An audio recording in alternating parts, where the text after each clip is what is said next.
Ya pemirsa, kasus korupsi Peluang Timah dengan merugikan negara sebesar 310 triliun koruptor Harvey Mois kemudian hanya divonis 6,5 tahun penjara saja. Siapa yang kemudian tak marah, tak kesal mendengar vonis dari majelis hakim ini? Bahkan mantan Menko Polhukam Mahfud MD pun menyebut vonis hakim menusuk rasa keadilan masyarakat.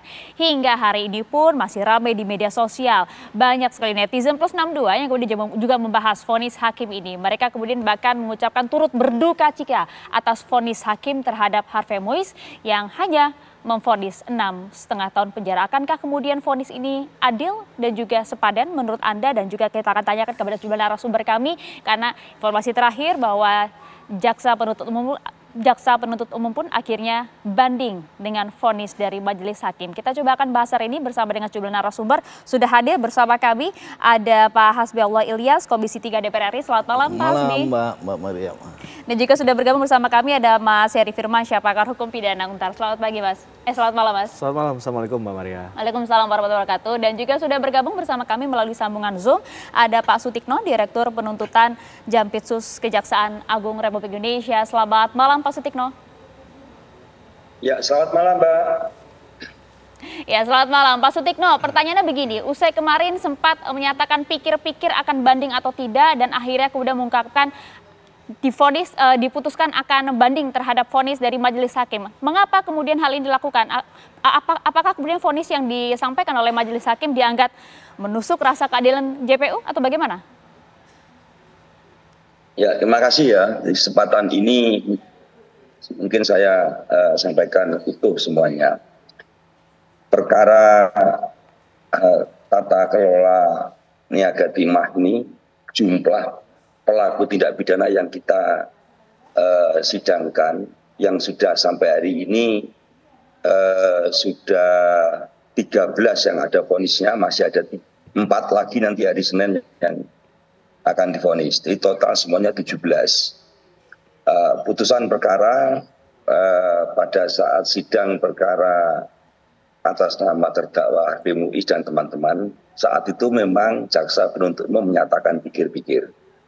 Nah, dari tuntutan untuk pidana badan yang sebenarnya sudah kita tuntut 12 tahun, kemudian diputus hakim 6 tahun 6 bulan untuk pidana badannya.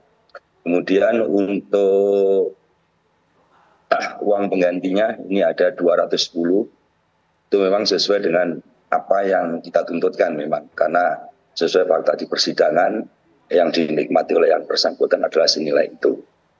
Kemudian bagaimana dengan pikiran jaksa pada saat sidang menyampaikan pikir-pikir ini, karena kami terikat di 17 perkara sehingga ada diskusi dari jaksa ini, kemudian sepakat semuanya jaksa menyatakan banding terhadap putusan pengadilan, termasuk juga pada hari Jumat bersamaan dengan pernyataan banding terhadap perkara Harvey Mois dan kawan-kawan, bersamaan itu pula siangnya ada putusan perkara atas nama terdakwa Tamron CS dan kawan-kawan. Ini juga langsung kita nyatakan banding karena memang putusan hakim kami rasa memang di samping belum memenuhi rasa keadilan, putusan secara normatifnya memang jauh dari 2/3 tuntutan jaksa. Putusan juga kami berpikir ini hakim belum mempertimbangkan bagaimana dampak yang dihadapi oleh masyarakat terhadap kerusakan lingkungan yang terjadi dan kerugian negara yang begitu besar. Sehingga itulah kita jaksa sepakat, tim jaksa ini untuk semuanya menyatakan banding terhadap perkara tersebut. Itu Mbak untuk di awal. Oke, kalau itu alasannya. Kemudian bagaimana kemudian responnya dari jaksa sendiri terkait dengan pertimbangan dari majelis hakim yang memperingan vonis dari Harvey Mois yang dinyatakan kan beberapa faktor tuh, ada sopan, kemudian juga perannya dianggap tidak besar dan juga tidak pernah dihukum serta ada tanggungan dari keluarga. Respon dari jaksa sendiri seperti apa mengenai hal ini? itulah hal-hal normatif yang selama ini selalu digunakan alasan standar sebenarnya. Masih muda usia, terus kemudian dan sebagainya seperti itu. Tetapi tadi kami sampaikan ada hal-hal yang belum dipertimbangkan kami melihat, yaitu ada begitu dampak yang begitu besar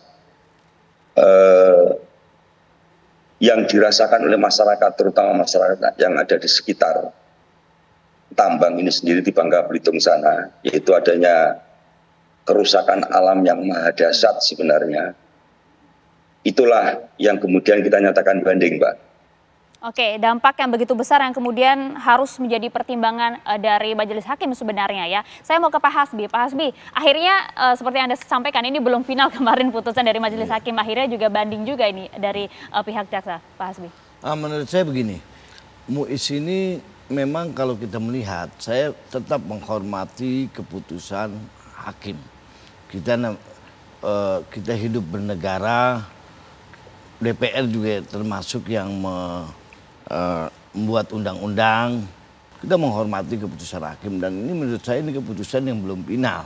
Kita lihat saja, misalnya salah satu contoh, yang kerugian negara betul dikatakan 300 triliun. Tapi dilihat uang yang dinikmati oleh MUIS ini itu mungkin penilaian hakim 210 miliar. Tidak sampai 300 triliun. Saya lebih mengedepankan begini ya Mbak Maria. Lebih mengedepankan itu aset negara, uang yang dikorupsi oleh MUIS ini bisa dikembalikan. Itu yang terpenting. Karena kalau kita melihat hanya tuntutan penjara, berapa ribu koruptor yang ada di Indonesia ini mungkin kemarin kita pada waktu itu kita lihat hampir 1.700 lebih lah. Itu di Komisi 3 kemarin KPK itu menyampaikan 1.700 lebih. Tapi adakah jerah? Kan nggak ada jerah. Makanya saya berkali-kali, saya selalu ulangi di mana-mana saya selalu sampaikan, primadona itu harus pencegahan. Nah bagaimana Harpu MUIS ini? Uangnya kita kembali, kalau perlu kita miskinkan dia. 300 T kerugian negara, ini kan bukan potensi ya, kerugian negara 300 triliun. Betul, kerugian negara 300 T. Tapi yang dinikmati MUIS ini berapa? Itu yang mesti dihitung benar-benar.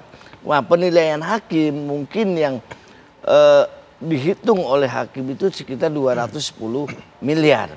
Tapi kan kerugian negara itu 300 triliun itu Mbak, itu bukan uang semuanya dinikmati oleh MUIS. Tapi kan 210 miliar juga angka yang besar. Oh, sangat besar, sangat besar. Kita punya 210 miliar.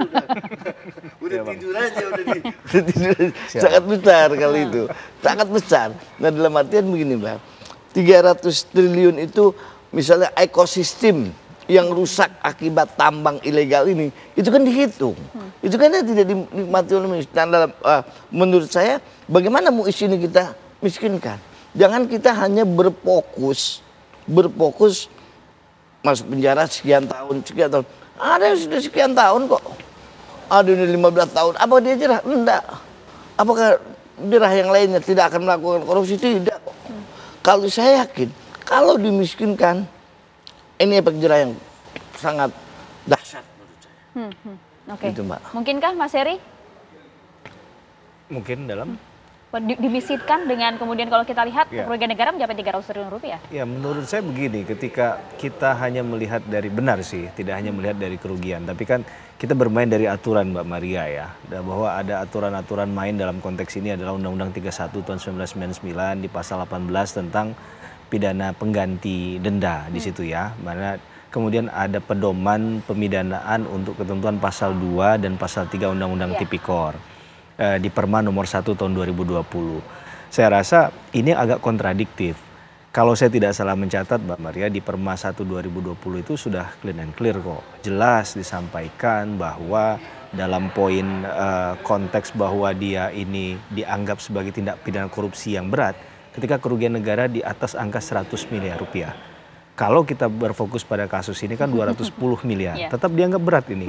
Nah masalahnya, dalam pertimbangan hukum hakim itu mengatakan bahwa dia bukan aktor utama. Perannya tidak berat kata dia sampaikan. Sepakat Mbak Maria, cerdas sekali melihat itu. Jadi ini yang saya katakan tadi, ini agak kontradiktif kan antara pertimbangan hukum hakim dengan pedoman yang dipakai. Seakan-akan ya kalau yang menguntungkan diambil yang poin ini, yang tidak menguntungkan diambil poin yang lain. Nah, jadi harusnya kalau yang ini pedomannya adalah satu, itu adalah A, ya gunakan A tadi. Jangan kemudian dimix dengan hal-hal yang lain. Sehingga kita nggak bisa membaca putusan ini tadi apakah kemudian punya nilai keadilan atau tidak. Karena aturan yang dipakai berbeda-beda tergantung dengan keyakinan tadi. Nah kalau keyakinan kan bisa berbeda. Menurut Mbak Maria tadi ya ini sudah cukup nih untuk menghukum dia. Tapi yang saya sayangkan juga bukan hanya itu, dari proses awal kasus ini ketika ada katakanlah upaya untuk membuktikan di ruang persidangan, dipanggil para saksi. Ada saksi-saksi yang menurut saya itu bertindak bahkan melebihi dari kapasitas. Dan itu harusnya diingatkan oleh hakim ketua bagaimana bersikap di dalam ruang sidang. Jadi hal-hal semacam ini juga membuat kita miris ya. Yang ujung-ujungnya ketika putusan pidana penjaranya 6,5 tahun dari tuntutan 12 tahun saja kan hampir kurang lebih lah. Setengah dari tuntutan itu tidak terpenuhi. Maka kemudian pada prakteknya jaksa akan wajib melakukan banding. Di pasal 67 KUHP diatur bahwa jaksa memang punya hak untuk mengajukan upaya hukum banding tadi. Nah dalam konteks ini yang saya pribadi melihat bahwa ada kontradiksi, ada katakanlah hal-hal yang sifatnya ambigu, yang ini perlu kita kritisi bersama. Kita bukan juga mengatakan bahwa kalau dia bersalah itu hanya satu kemudian kita harus paksakan menjadi dua, tidak demikian. Tapi bagaimana kita memaknai bahwa kerja pemberantasan korupsi ini tuntas. Itu dia. Ini akhirnya menjadi public distrust di level bawah, di level masyarakat. Sebenarnya yang tidak pro terhadap pemberantasan korupsi ini siapa? Itu dia, karena bukan sepadan antara misalnya 310 triliun kerugian negara dengan berapa tahun vonis yang diberikan, tapi bagaimana memberantas koruptor ini sendiri, itu kan semangatnya Mas Arya. Betul Mbak Maria. Banyak catatan yang kadang kita lihat, bahkan ini kan sudah dikaitkan dengan TPPU juga, tapi malah putusannya sangat meresahkan sekali. Bisa 6,5 tahun. Kalau kita bandingkan dengan kasus-kasus yang berikut ini, yang baru-baru ini, ada yang sudah dihukum 15 tahun dengan nilai kerugian yang di bawahnya 1 triliun, padahal pasalnya sama-sama menggunakan tindak pidana korupsi. Ini kan juga jadi yang salah ini yang mana dalam memaknainya? Apakah kemudian diberikan hanya nilai keyakinan saja? Padahal pedomannya ada, tapi pedomannya tadi saya katakan digunakan, poinnya bisa berbeda-beda. Kalau menganggap ini adalah nilainya berat, berarti kan nggak menganggap lagi bahwa peran dia sangat ringan dalam perkara ini. Jadi yang namanya pelaku korupsi, ya kalau salah satu alasannya adalah dia berlaku sopan selama persidangan, bukan hanya pelaku korupsi, Mbak Maria. Semua orang yang datang ke pengadilan yang statusnya sebagai tersangka, terdakwa begitu, terdakwa karena dia sudah di dalam ruang pesakitan, duduk di kursi pesakitan, itu pasti akan bersikap sangat sopan.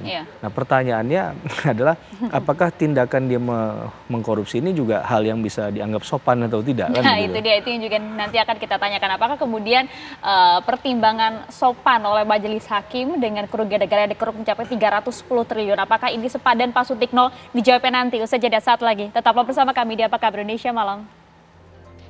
Ya itu tadi suara kaya melihat bagaimanakah ramainya gitu ya sejumlah pihak merespon vonis majelis hakim yang diberikan kepada Harvey Mois 6,5 tahun. Pak Sutikno merespon tadi, Pak Sutikno, bagaimana kemudian kalau kita melihat kerugian negara 310 triliun, kemudian vonis yang diberikan hanya 6,5 tahun. Hasil banding nanti paling tidak seberapa sih kemudian yang paling ideal? Apakah kemudian 12 tahun ini juga dianggap paling ideal? Karena banyak pihak juga yang menyatakan untuk pasal 2 dan 3 tipikor ini kan sebenarnya hukuman maksimalnya adalah 20 tahun begitu ya. Bahkan tuntutan dari hakim kan juga tidak mencapai maksimal sebenarnya. Oke, terima kasih. Jadi mungkin saya jelaskan dulu terkait masalah kerugian negara sejumlah 300 triliun itu dari mana sih sumbernya? 300 triliun itu bersumber dari pembelian biji timah dan sewa smelter itu senilai 29 triliun. Kemudian ada 271 triliun itu bersumber dari kerusakan lingkungan akibat kegiatan penambangan yang dilakukan oleh mereka para penambang. Nah, kemudian fakta itu di samping memang di dalam berkas perkara juga sudah sedemikian, di persidangan pun juga terungkap demikian, makanya di dalam tuntutan itu sudah diuraikan secara rigid sebenarnya 29 triliun yang bersumber dari pembelian biji timah dan sewa smelter itu UP-nya akan dipertanggungjawabkan oleh semua para pelaku sesuai dengan fakta yang terungkap di persidangan. Tentunya juga tadi melihat keberadaan pasal 18 Undang-Undang Tipikor. Terus kemudian untuk yang 271 itu di dalam surat tuntutan juga sudah terurai kepada siapa saja itu dibebankan. 271 itu secara global bisa saya jelaskan ada 152 triliun itu dibebankan kepada 5 smelter yang melakukan kegiatan bekerja sama ke 5 smelter ini dengan PT Timah mulai dari tahun 2018 sampai tahun 2022. Sehingga terungkaplah fakta itu, makanya 152 triliun itu dibebankan kepada 5 smelter. Itu di tuntutan kami. Kemudian bagaimana dengan yang sisanya 118 triliun? 118 triliun ini terungkap fakta bahwasanya kegiatan penambangan yang dilakukan oleh mereka para perusahaan ini juga terjadi sejak tahun 2015. Yang mereka melakukan penambangan sendiri dan kerjasama dengan PT Timah. Kemudian di tahun 2018 itu di-cut karena ada 5 smelter itu, sehingga yang 118 itu dikenakan kepada perusahaan-perusahaan yang melakukan penambangan mulai 2015 sampai 2018, ditambah lagi mereka-mereka yang menambang secara mandiri tidak melalui kerjasama smelter 2018 sampai 2022. Jadi pengenaannya untuk kerugian akibat dari kerusakan lingkungan ini total semuanya 271 itu dibebankan kepada perusahaan-perusahaan yang melakukan kegiatan penambangan. Nah, kemudian sisanya senilai 29 triliun itu dibebankan pada pelaku-pelaku tindak pidana yang sesuai fakta di persidangan dia menikmati seperti itu. Nah, itu gambarannya. Itu gambarannya untuk tuntutan kami di dalam perkara ini. Kemudian bagaimana dengan putusan hakim? Khusus terhadap kerugian negara senilai 300 triliun itu sama pertimbangannya yang dipertimbangkan oleh hakim mirip dengan apa yang diberikan oleh jaksa, sama seperti itu dengan pembebannya sama. Di putusan hakim pun, di putusan pengadilan pun juga diuraikan dalam pertimbangan-pertimbangannya beban-beban tanggung jawab dikenakan kepada mereka. Nah, yang 29 ini sebagian besar sudah dikenakan kepada para pelaku yang sudah diputus. Nanti ada lagi yang akan diputus di tanggal 30 itu hari Senin, ada 4 lagi perkara. Nanti klop 29 itu nanti terurai semuanya di masing-masing para pelaku tindak pidana. Sehingga 271-nya itu terurai di masing-masing para perusahaan yang melakukan penambangan. Nah, terus kemudian bagaimana dengan tadi disampaikan ini harus dimiskinkan dan lain sebagainya. Harta kekayaan para terdakwa ini sudah kita sita. Dan di dalam putusan pengadilan pun juga itu menjadi dirampas negara. Setelah perkara ini nanti ingkrah berkekuatan hukum tetap, tentunya harta-harta itu akan kita rampas, kita lelang, terus kemudian untuk mencukupi uang pengganti. Dan apabila masih kurang, terus akan dilakukan upaya untuk pengejaran harta-harta yang bersangkutan. Nah, dalam kondisi seperti ini tentunya peran serta masyarakat juga kita butuhkan mendapatkan informasi terkait hal tersebut sehingga kerugian negara akibat dari pembelian biji timah dan sewa smelter ini bisa tertutup dengan UP yang nantinya kita eksekusi. Kemudian dampak lingkungan yang terjadi, kerusakan lingkungan yang terjadi, kerugiannya ini juga bisa ditutup dengan harta kekayaan para korporasi ini sendiri. Dan korporasi ini tentunya setelah perkara ini ingkrah akan terus berlanjut dipertanggungjawabkan dalam hukum pidana tentunya. Terima kasih. Ya, ini yang dimiskinkan tadi yang dimaksud oleh Pak Hasbi. Apakah kemudian cukup Pak untuk menutup pengembalian tadi? Kalau kita tolak kan hanya 200 sekian miliar itu tadi ya Pak Hasbi. Nah, menurut saya begini, menurut saya ini tidak memenuhi rasa keadilan, betul. Masih tetap tidak memenuhi? Tidak memenuhi rasa keadilan. Karena samping kita miskinkan, ini TPPU ini harus kita kejar sampai ke akar-akarnya. Ini saya yakin kok, bukan dia sendiri kok. Harus dicari di sekelilingnya ini siapa. Gak mungkin nih Muiz ini berbuat sendiri. Dan kiri kanannya ini harus diusut sampai tuntas. Nah, yang saya lihat tidak bisa kita ini pentingnya TPPU ini dikejar sampai ke akar-akarnya. Memang kalau kita lihat dari masyarakat, apa yang dikatakan Prof. Mahfud, betul tidak memenuhi rasa keadilan. Bahkan tadi Mbak nunjukin ke saya itu Mbak Maria, kalau ini dia, boleh saya bacakan mungkin ya Pak? Karena saya dari tadi scroll gitu ya, melihat di akun di media sosial X gitu ya, miris Pak kita melihatnya Pak. Banyak netizen yang kemudian bahkan menyampaikan nih, boleh saya bacakan ya, beri kami uang 300 triliun dan kami siap untuk dipenjara 6 tahun. Itu respon terhadap vonis majelis hakim. Pak Hasbi. Betul, betul. Saya sangat memaklumi emosi masyarakat hari ini seperti itu. Memang keputusan majelis hakim ini menyenangkan sebagian, tidak menyenangkan sebagian orang, kan jadi seperti itu. Tidak mungkinlah bisa mengakomodir semua majelis hakim. Tapi ini kan keputusan belum selesai. Keputusan belum selesai dan saya berharap kepada masyarakat terus mengawal ini.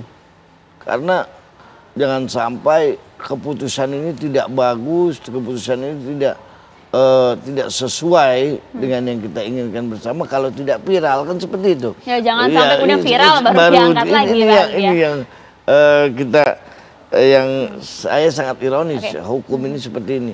Yang saya harap bagaimana kita ini bukan hanya di kasus Muiz, kasus-kasus yang lain juga seperti itu. Pertanyaan publik juga Pak, kalau kemarin kemudian kita lihat DPR concern sekali dengan kasus karyawan toko roti itu tadi Pak ya, dipanggil. Tapi terkait dengan kasus ini, langkah upaya selanjutnya dari DPR seperti apa? Karena ini belum keputusan, ini kan keputusan baru permulaan Mbak, belum nanti ada putusan banding. Kita lihat nanti, kalau memang ada indikasi yang main-main di sini pasti kita akan. Anda melihat ada dugaan pelanggaran kode etik dari majelis hakim tadi seperti yang disampaikan? Sampai hari ini setelah kita lihat keputusannya, menurut saya masih normatif lah, karena masih ada banding, kecuali jaksa ini tidak banding, baru kita mungkin akan panggil dan kita akan berikan tekanan dalam artian karena ini. Bukan, apalagi kondisi negara hari ini dalam keadaan sulit. Dalam keadaan sulit, sekali lagi saya mohon maaf, saya ulangi bahwa memang ke Pak Sutikno, mitra saya kebetulan, ini yang terpenting yaitu pencegahan ini harus diutamakan. Bahkan dengan KPK kemarin pada waktu fit and proper test saya selalu menekankan bagaimana pencegahan ini kita jadikan primadona. Jangan sampai terjadi di tempat-tempat lain seperti ini. Ini mungkin yang kita lihat baru hanya satu. Mungkin yang kita tidak ketahui, ini yang ketahuan hari ini. Satu, mungkin lebih banyak lagi berapa kerugian negara dalam kondisi ekonomi dunia dan negara kita yang kurang baik. Itu dia Mas Heri, kalau kita lihat Pak ini fokusnya kan jaksa sudah banding begitu ya, melihat konsekuensi hukum yang ada. Kalau kita boleh berandai-andai ini ya, nanti kemudian akan seperti apa di kasus ini? Apakah kemudian majelis hakim akan merubah vonisnya? Yang pasti kita berharap divonis setimpal dan semaksimal mungkin ya. Dan itu kan tidak ada hitung-hitungannya kalau kita memang bicara mengenai setimpal tidak itu ada ya, Mas. hitungan matematisnya. Cuman saya menanggapi juga tadi dari beberapa pernyataan bahwa ini kita harus membedakan Mbak Maria antara kerugian keuangan negara dengan perekonomian negara. Sehingga tadi bahasanya kalau perekonomian negara itu mengarah pada kinerja penilaiannya, tapi kalau dia kerugian keuangan negara dalam konteks ini adalah berarti ada uangnya yang jelas di korupsi kan, berarti kan clear di situ. Tadi ada 29, ada 171 triliun gitu ya. Dan kita nggak tahu apakah kemarin itu tidak maksimal dalam hal penuntutan kah, atau malah tracing aset di awal kah, atau proses penyidikan di awal yang tidak maksimal kah, sehingga akhirnya keputusannya bisa seperti ini kan. Kalau menurut Anda tuntutan jaksa kemarin seperti apa, JP? Ya, tuntutan pun sebenarnya boleh dikatakan jauh dari maksimal, masih jauh lah. Kalau 20 tahun dengan 12 tahun kan masih ada interval 8 tahun Mbak Maria. Kalau kita mau fair menilai ini kan. Kemudian poin terkait dengan pidana pengganti. Logikanya, narasinya adalah orang akan memilih mana, masuk penjara 2 tahun dengan suruh bayar 210 miliar. Apakah kalau dia 2 tahun di luar penjara bisa menghasilkan 210 miliar? Nah, bagaimana kemudian bicara tentang pidana pengganti ini harus bisa dimaksimalkan. Masalahnya kalau ternyata aset-asetnya tadi sudah dilakukan jual beli, hibah, nah, maka harus ada tracing aset dan kemudian juga ada gugatan secara keperdataan. Dan tim jaksa harus maksimal dalam hal memburu aset tadi. Nah, kalau ternyata nanti hanya menang di atas kertas, dalam artian hanya pidana penjara. Ini saya mau bicarakan tentang kekhawatiran mengapa bukan kita menyoal masalah harus 10 tahun, 12 tahun, kita nggak menyebut angka. Tapi kalau 6,5 tahun, kemudian ternyata itu putusan akhirnya, katakanlah begitu ya, final and binding, kemudian dapat diskon lagi nanti pengurangan masa hukuman, karena dalam penilaian di lapas dia berkelakuan baik, sopan kembali, lebih sopan lagi. Ini akan berapa yang dijalani? Ini bukan hanya Harvey Muiz saya bicara, dalam konteks tindak pidana korupsi pada umumnya. Kemudian siapa yang memastikan bahwa dia memang menjalaninya? Sama seperti orang lain yang menjalani pidana penjara. Apakah dia tidak dapat privilege di dalam? Nah, ini kan yang memunculkan, saya bisa memahami kekhawatiran dari atau reaksi emosional dari masyarakat. Karena tidak ada yang bisa menjamin itu dalam kondisi sistem peradilan pidana kita yang masih banyak kekurangan dan menimbulkan ketidakpercayaan publik. Hadirlah putusan ini di tengah-tengah masyarakat.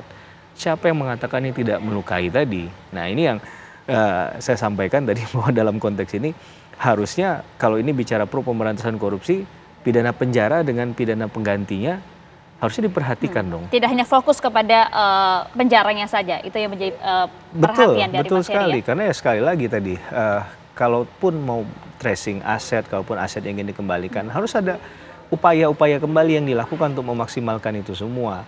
Masalahnya kita siap nggak untuk melakukan itu? Jangan-jangan perkara ini sudah luput dari atensi publik, kembali lagi. Menarik, ya. Jangan juga kemudian publik menjadi antipati dengan proses hukum yang terjadi, termasuk juga pemberantasan korupsi. Ya. Kita lanjutkan nanti boleh Mas Heri ya. Sesaat lagi tetap bersama kami di Apa Kabar Indonesia Malam.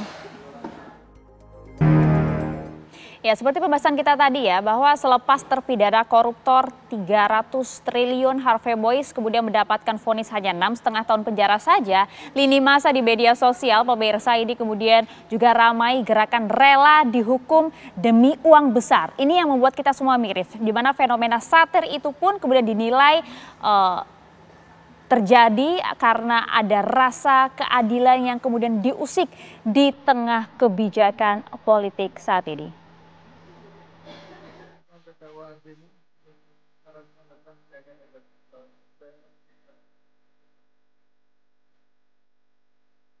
Tak butuh waktu lama, putusan ringan Majelis Hakim Tipikor terhadap terdakwa kasus korupsi timah senilai 300 triliun rupiah mendapat respon dari masyarakat. Secara satir, netizen seakan kompak ramai-ramai mengaku rela dihukum masuk penjara, asalkan bisa korupsi seperti Harvey Muiz hingga 300 triliun rupiah.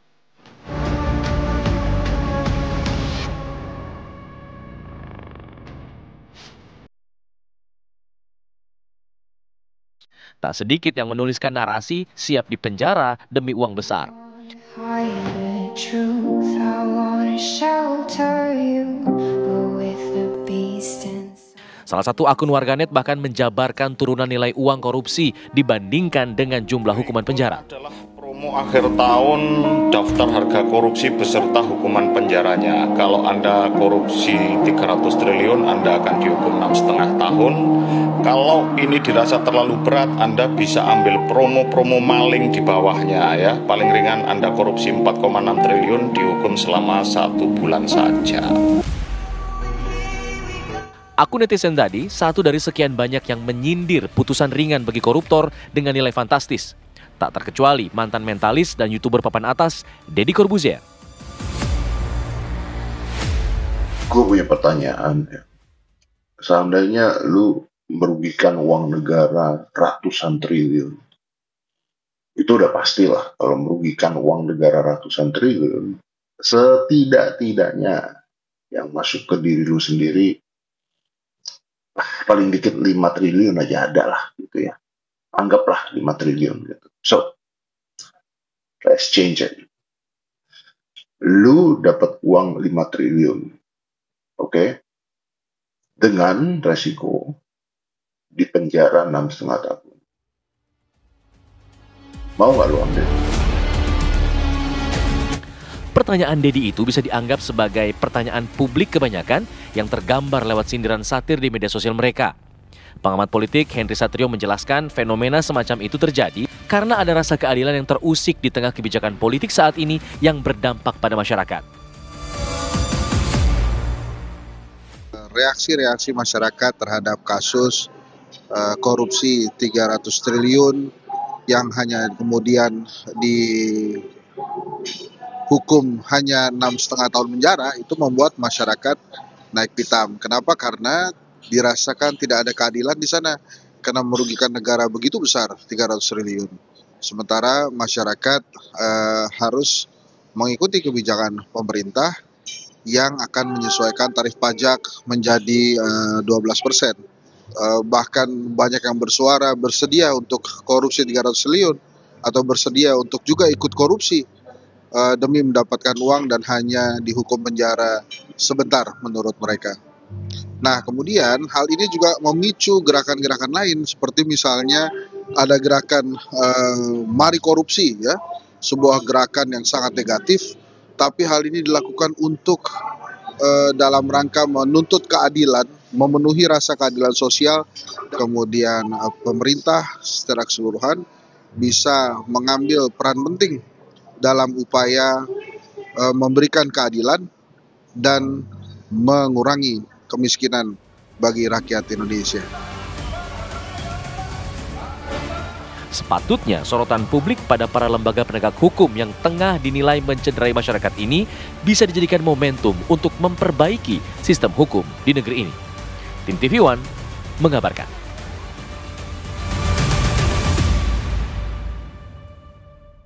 Ya, ini tak pernah terbayangkan oleh kita ya. Di luar logika kita, kemudian vonis dari majelis hakim terhadap koruptor Harvey Boyce kemudian membuat justru di lini masa ajakan untuk korupsi dengan jumlah yang bahkan tidak sedikit, Mas Heri. Ya. Ya, saya rasa ini adalah bentuk tanggung jawab moral ya. Bahwa kita bicara hukum tidak hanya legal justice, Mbak Maria, ada social justice, ada moral justice di situ. Maka dalam konteks ini kewajiban hukum bagi kita semua, anggota masyarakat untuk terlibat aktif, memberikan katakanlah gently reminder kepada mereka yang menggunakan kewenangannya untuk mengatur dan menciptakan keadilan bagi seluruh rakyat Indonesia tadi. Karena kalau kita memilih diam, ya saya mempelajari begini, bahwa kejahatan itu bukan karena banyak orang jahatnya. Ternyata banyak orang baik tapi dia memilih untuk diam. Nah, ini yang harus disuarakan terus oleh para pendengung tadi ya, lewat lini massa di setiap media sosial yang mereka miliki, agar mereka merasa diawasi juga. Jangan sampai mereka seakan-akan yang si paling tahu hukum dan yang paling tahu bahwa keadilan itu versi mereka lah yang paling benar. Karena bisa dikoreksi. Karena sekali lagi bicara tentang kejahatan korupsi ini kan semua menjadi korban. Kecuali si pelaku itu sendiri ataupun keluarga yang menikmati hasil dari kejahatan korupsi. Maka tadi kita harus sepakat bahwa pidana pengganti dalam hal ini denda tadi harus kemudian bisa dimaksimalkan semaksimal mungkin, sehingga minimal hasil dari kejahatan yang dimiliki itu kemudian sesuai dengan ketentuan pasal 18 Undang-Undang 31 tahun 1999 tentang tindak pidana korupsi, itu bisa dikembalikan ke negara. Dan kita juga pesan ke Abangda kita, anggota DPR ini, agar beliau ini kan punya kewenangan untuk katakanlah tadi memanggil ataupun melihat, meminta informasi bagaimana sikap dari Mahkamah Agung sih sebenarnya melihat faktanya udah banyak nih yang bersuara seperti ini. Kan nggak mungkin ada satu-satu orang datang ke DPR untuk menyuarakan hatinya. Saya rasa dengan melihat fenomena yang tadi Mbak Maria berkali-kali sampaikan, mengingatkan kepada kita semua, dan juga TV One tadi dengan baiknya mencatat beberapa yang pernyataan yang menurut saya menarik untuk kita sikapi tadi, itu menurut saya perlu untuk diperhatikan ya. Kita tidak melihat perkara yang sebelumnya datang ke Abangda ini kecil-kecil. Pasti semuanya perlu keadilan. Apalagi di kasus ini. Karena yang terdampak itulah masyarakat sekitar. Sepakat. Saya rasa dalam konteks ini baru kita akan bicara tentang kepentingan hukum dari masyarakat untuk tetap menyuarakan keadilan bagi penegakan hukum di negara ini. Dampaknya luar biasa loh, luas bahkan di media sosial dengan bahkan mereka rela begitu ya di penjara 6 tahun demi mendapatkan uang dengan jumlah yang cukup besar. Pak Hasbi, peran DPR akan seperti apa? Ya, memang DPR kemarin kita hari itu kita evaluasi tahunan yang kita sudah jalankan selama ini tahun 2024. Jujur saja Mbak Maria, Mahkamah Agung ini memang yang paling rendah responsifnya. Jujur saja, polisi responsifnya paling tinggi. Kalau kita melihat presentase ya, memang Mahkamah Agung paling rendah. Inilah kita mintalah hakim ini pakai hati nurani lah. Dewan ini sudah sangat akomodir kok dengan hakim. Wakil rakyat ini sudah salah satu contoh. Pada waktu itu para hakim datang ke DPR minta kenaikan gaji, kita naikkan gajinya, kita akomodir. Tolonglah berikan rasa keadilan kepada masyarakat. Jangan sampai masyarakat ini tidak percaya dengan hukum. Ini kiamat. Itu Mbak. memang tugas hakim ya kan? Iya, ini tugas hakim. Berikanlah yang seadil-adilnya. Coba bayangkan. Anda melihat ini tidak adil ya? Karena saya hari ini tidak bisa menghukumi ini adil atau tidak adil. Karena kan jaksa banding, kita lihat nanti keputusan akhir. Yang kita lihat keputusan akhirnya. Bayangkan Mbak, salah satu kasus tidak sampai 300 miliar, itu dia hampir di penjara 20 tahun lebih. Memang ada beberapa kasus, satu orang ini melakukan 3 kasus, sampai 20 tahun lebih. Ini yang 300 triliun, ini kan alasan aja kalau dibilang saya menikmatinya 210, sisanya dia. Nah ini yang mesti jangan sampailah masyarakat ini tercederai rasa keadilan. Ya, kita melihat ya beberapa kasus sebelumnya seperti kasus Mas Antam, kemudian juga kasus Jiwasraya dan lainnya dengan hukuman maksimal seumur hidup bahkan ya untuk kasus Jiwasraya dan juga kasus Sabri. Tapi saya mau ke Pak Sutikno begini, Pak Sutikno, bagaimana kemudian peran dari jaksa untuk bisa memaksimalkan keputusan akhir nanti dari proses banding ini, meskipun kita tetap menghargai saat ini bagaimana kebutuhan majelis hakim dengan vonis 6,5 tahun ya yang sudah final and binding itu tadi, Pak Sutikno. Ya, terima kasih. Jadi untuk memaksimalkan bagaimana putusan akhir nantinya, upaya hukum yang kami lakukan tidak hanya sekedar menyampaikan upaya hukum saja, seperti di tingkat banding ini sebenarnya secara aturan mainnya tidak ada kewajiban untuk membuat memori. Tetapi dalam perkara tindak pidana korupsi ini, setiap kita mengajukan upaya hukum banding, kita pasti juga menyerahkan memori banding. Di samping itu, kalau pihak pelaku dan kuasa hukumnya juga membuat memori, kami pasti akan membuat kontranya. Itu pasti kami inikan. Dan hal-hal yang memang senyatanya sudah terungkap di dalam persidangan dan ternyata kok di dalam pertimbangan hakim ini tidak masuk, itu pasti akan kita uraikan, akan kita sampaikan di dalam memori yang kita buat itu. Kalau nanti banding selesai, terus putusan banding keluar, kemudian kami merasa tidak puas lagi, kami pasti akan menyampaikan kasasi. Nah, di kasasi ini juga akan kita uraikan segala sesuatu yang bisa kita masukkan supaya di sana dapat tergambar, dapat diketahui proses persidangannya kayak apa dan sebagainya. Ini karena memang ada perbedaan antara kasasi dengan banding dan pengadilan tingkat pertama. Sehingga pada saat kita seandainya kasasi nantinya setelah perkara banding putus, tentunya kita juga akan uraikan hal-hal yang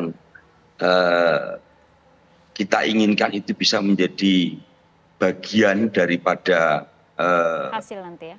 Hakim nantinya untuk bisa menilai perkara ini kebenaran materialnya kayak apa sih, sehingga akan memberikan putusan yang seadil-adilnya. Itu juga harapan kita semua Pak Sutikno, termasuk juga tadi pesan dari Mas Heri ya, bagaimana kemudian tidak hanya fokus terhadap hukuman penjaranya saja, tapi juga terhadap pergantian uang secara maksimal, paling tidak untuk memberikan setitik keadilan di sana. Terima kasih banyak Pak Sutikno, Pak Hasbi terima kasih, Mas Heri terima kasih atas waktunya bersama kami di Apa Kabar Indonesia.